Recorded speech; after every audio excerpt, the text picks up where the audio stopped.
ఉగాది అనే పదం సంస్కృతంలోని యుగాది నుంచి వచ్చింది. యుగ అంటే కాలం, ఆది అంటే ప్రారంభం, అంటే కాలానికి ప్రారంభం అని అర్థం. ఉగాది అనగానే గుర్తొచ్చేది ఉగాది పచ్చడి, బొబ్బట్లు. ఈ పచ్చడిలో షట్రుచులు ఉంటాయి, అనగా తీపి, చేదు, వగరు, పులుపు, కారము, ఉప్పు. ఇంకెందుకు ఆలస్యం, పదండి మీరు కూడా నాతో పాటు ఉగాది పచ్చడి తయారు చేద్దాం రండి.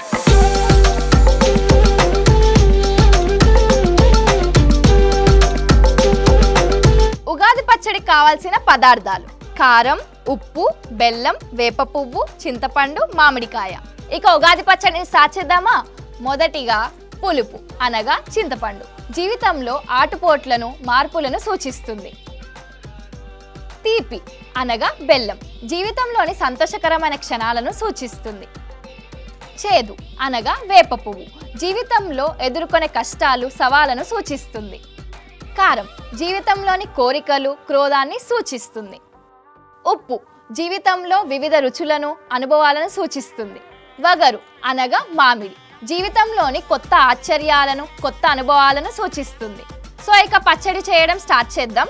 ఏంటంటే ఆల్రెడీ చింతపండుని నానబెట్టేస్తాం. ఇప్పుడు మనం తీపిని యాడ్ చేద్దాం, బెల్లంని. నెక్స్ట్ కొంచెం కారం, కొద్దిగా చాలండి, కొద్దిగా కారం చాలు మనకు సరిపడా. చిటికెడు ఉప్పు. సో నెక్స్ట్ మామిడికాయ, ఎన్ని కావాలంటే అన్ని వేసుకోవచ్చు మనం. So okay, last final touch ఏంటంటే చేదు. వేప పువ్వు, చేదు ఎంత కావాలనుకుంటే అంత వేసుకోవచ్చు. ఇలా వేప పువ్వుని యాడ్ చేస్తారు లాస్ట్కి పచ్చడిలో. మన పచ్చడి తయారు. ఇలా అన్నీ వేసాక మిక్స్ చేయాలండి. చూసారా ఎంత చక్కగా పచ్చడి క్రియేట్ చేసామో. ఇదండి ఉగాది పచ్చడి తయారు చేసాము. ఇక టేస్ట్ చేద్దామా?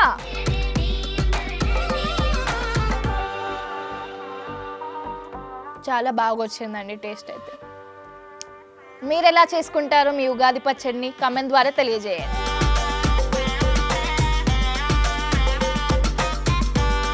ఈ 6 రుచులు మన జీవితంలో ఎల్లప్పుడూ ఉంటాయని, వాటిని సమానంగా స్వీకరించాలని ఈ పచ్చడి మనకు తెలియజేస్తుంది. సో తెలుసుకున్నారు కదా ఉగాది ప్రత్యేకత. మీరు మీ ఇంట్లో ఉగాది పండుగని ఎలా సెలబ్రేట్ చేసుకుంటారో కామెంట్ ద్వారా తెలియజేయండి. టీవీ5 ప్రేక్షకులందరికీ ఉగాది శుభాకాంక్షలు. చూస్తూనే ఉండండి టీవీ5 ఎంటర్టైన్మెంట్. నేను మీ మైత్రి.